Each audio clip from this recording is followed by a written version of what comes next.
Hello students, welcome back to the biology class. So in the last class we finished the 21st chapter, that is the neural control and coordination, and today we are going to start with the new chapter, that is the 22nd chapter, the last chapter in the human physiology, that is the chemical coordination and integration. In this chapter we will be talking about the various hormones which are responsible for control and coordination in the human's body. So we all know that the neural system is one of the main component of the control and coordination of the various systems of the body. But the problem with the neural system is that this is a fast one, but it is a short-lived type of coordination. And second thing is neurons are not able to reach into the each and every cell of the human's body. So that's why there was need of development of another mechanism of control and coordination, and slowly by the course of evolution it turned out to be the hormones, because hormones are able to reach into each and every cell, because hormones are released into the blood, and once they are released into the blood, through blood they will go through the capillaries into each and every tissue, organ as well as cells of the body, and only the target cells are going to respond according to the hormones which have been released. So as the neurons do not innervate all the cells of the body and the cellular functions need to be continuously regulated, a special kind of coordination integration has to be provided, and this function is carried out by the hormones. The neural system and the endocrine system, they jointly coordinate and regulate the physiological functions in the human's body. So as per the NCERT, the first topic to understand is the introduction to the endocrine glands and the hormone. So let's quickly go through it. The endocrine glands lack the ducts. In your 10th class also you have learned about the types of glands, ductless glands and ducted glands. So those which carry a duct are called as the exocrine gland, and the digestive system glands, salivary gland, all these are examples of the exocrine gland.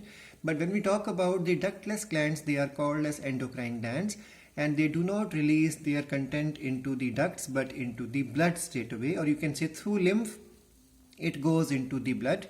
Their secretions are called as hormones. The classical definition of hormone is the chemical produced by the endocrine glands and released into the blood and then transported to a far off located target organs.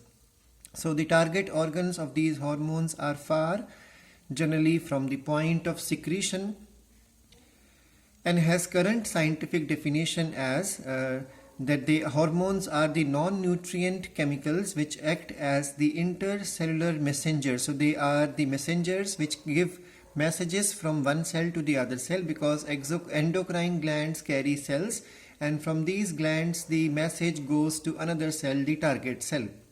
So it's a type of intercellular messenger, and are produced in the traces amount. They are produced in very less amount, and they are able to remain active for a long duration of time. That means they are able to produce a long lasting but a slow effect. So neural system is fast but it is short lived, and the control done by the endocrine system is slow but it is a long-lived one. The new definition covers a number of other molecules also which are secreted by the organized endocrine glands. Invertebrates possess very simple endocrine system with few hormones, whereas the large number of chemicals act as hormone and provide coordination in the vertebrates. Human endocrine system is the topic which is described in this chapter. So the first thing to understand in this chapter is the introduction to the human endocrine system.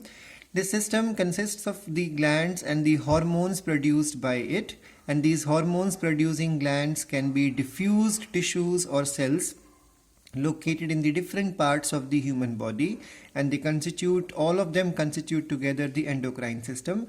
Example: pituitary, pineal gland, thyroid gland, adrenal gland, pancreas, parathyroid, thymus gland, gonads.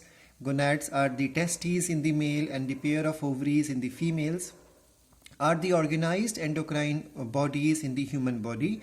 And in addition to them, some other organs are there which are, for example, gastrointestinal tract.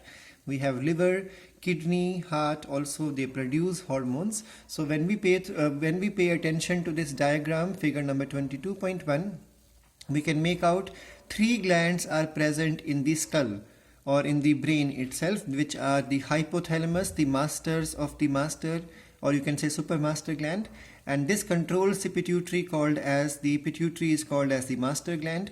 And then we have the pineal body. So 3 glands are situated in the brain, or you can say in the cranium. Then we have in the neck region thyroid and parathyroid glands, and then in the chest region we have the thymus gland. Then in the abdominal region we have the pancreas and the pair of adrenal gland attached to the kidneys. So these are all common to both male and females. And then the variable one are a pair of ovaries in the case of females and a pair of testes in the case of the male. And apart from that, as NCERT says, even liver releases hormone, kidney releases hormones, heart releases hormone, and gastrointestinal tracts release hormone. So we'll be covering all these topics in small amount as a paragraph or a one-page description of all these glands in these classes.